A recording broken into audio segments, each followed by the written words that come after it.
Chapter 12. A Normal House. We flew home without speaking, and I left Will with Mr. and Mrs. Traynor as soon as we got to Ch12. They gave me some strange looks, but I did not want to speak to them about it. I went straight home to my parents and stayed in my room for 3 days. After that, I only spoke to Trina, and I did not go out. Then, on the 12th of August, Mrs. Traynor called me. Trina drove me straight to the airport. "I've changed my mind and I have to go," I told her.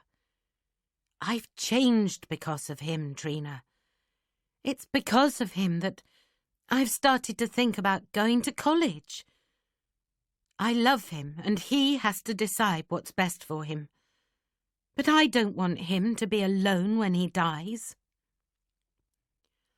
I flew into Zurich airport at midnight and went straight to a hotel. The next morning a taxi took me to Dignitas.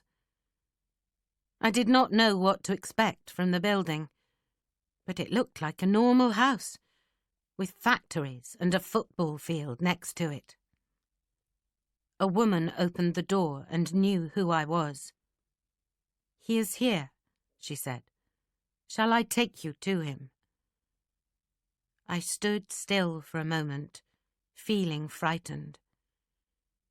Then I breathed deeply and nodded.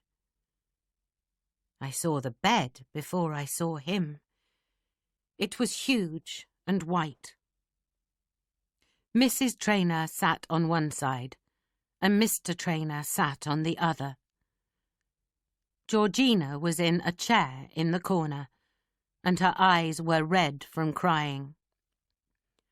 Will looked at me and smiled, and I smiled back. "Nice room," I joked. Then Will turned to his mother. "I want to talk to Lou. Is that okay?" She tried to smile, but I knew that she was thinking many things at the same time. "Of course," she said. Then she, Mr. Traynor and Georgina left the room, and it was just us. "I'm not going to try and change your mind," I said. Then, "I missed you." He relaxed then. "Come over here," he said. "Sit on the bed, next to me." I lay down and put my arm across him. Then I lifted my head and laid it on his shoulder. I could feel his fingers on my back and his soft breathing in my hair. I said nothing, but tried to feel him and remember him, this man who I loved. Then I heard his voice say quietly in my ear, "Hey, Clark, tell me something good." So I told him a story of 2 people who did not like each other much when they first met. But later they learned that they were the only 2 people who really understood each other. I told him about their adventures and journeys and the help that they gave each other. And while I spoke, I knew how important these words were to him. I told him something good. Time slowed. It was just the 2 of us, with me talking in the empty, sunny room. Will did not say much. Sometimes he nodded, or made a small sound. "It has been," I finished, "the best 6 months of my life." There was a long silence. Then he said, "Funnily enough, Clark, mine too." And then I began to cry. I held him and cried and cried. "Don't, Clark," he said. I felt him kiss my head. "Look at me." I shook my head. "Look at me, please." I lifted my head. His eyes looked clear and relaxed. "You look so beautiful," he said. And then he kissed me and we held each other, and we said nothing, but my body told him that he was loved. We stayed like that for a long time, and then finally I felt him breathe deeply, and he pulled his head back so that we could see each other. "Clark," he said quietly, "can you call my parents in?" I sat in front of the dark green cafe, looking down the Rue des Francs-Bourgeois. It was a beautiful, sunny autumn day in Paris. Then I drank some of my coffee and smiled at the plate of warm bread, butter and jam in front of me.